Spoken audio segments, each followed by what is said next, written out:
ఒకే ఒక కాన్సెప్ట్ తో simple interest, compound interest రెండింటిని ఫైండ్ అవుట్ చేయొచ్చు. సో ముందుగా దీన్ని స్క్రీన్ షాట్ తీసుకునేటువంటి ప్రయత్నం చేయండి.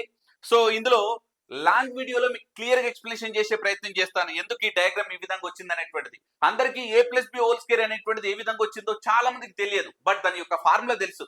ఏ square plus 2ab plus b square కదా. అది పాస్కల్ ట్రయాంగిల్ నుంచి వచ్చింది. Right. A plus b whole square is equal చూడండి a square plus 2ab plus b square. ఇందులో కోఎఫిషియంట్ చూడండి 1 2 1. ఇక్కడ కోఎఫిషియంట్ చూడండి 1 3 3 1.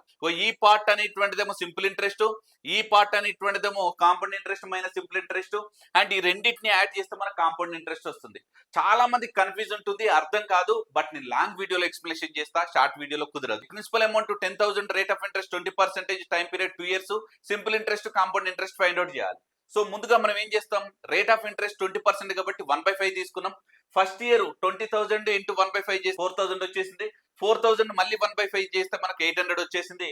ఇక్కడ 2 1 అనేటువంటిది ఎందుకు చేయాల్సి వచ్చిందంటే ఇది ఎన్ని ఇయర్స్ కి, 2 years కి. అదే ఒకవేళ 3 years ఇచ్చాడు అనుకోండి, 3 years కి ఏం రావాలి, 3 3 1 చేయాలి. 3 3 1 చేస్తే ఆన్సర్ వస్తుంది. ఇది చూడండి, ఇక్కడ ఫస్ట్ లో వచ్చినటువంటి 2 parts అనేటువంటిది 8,000, ఇది simple interest, direct answer. Next ఈ సెకండ్ వచ్చినటువంటి 1 part అనేటువంటిది compound interest minus simple interest difference. ఈ రెండింటిని యాడ్ చేస్తే మనకు కాంపౌండ్ ఇంట్రెస్ట్ వస్తుంది. ఈ క్వశ్చన్ యొక్క ఆన్సర్ కింద కామెంట్ సెక్షన్ లో తెలియజేయండి. Thank you so much.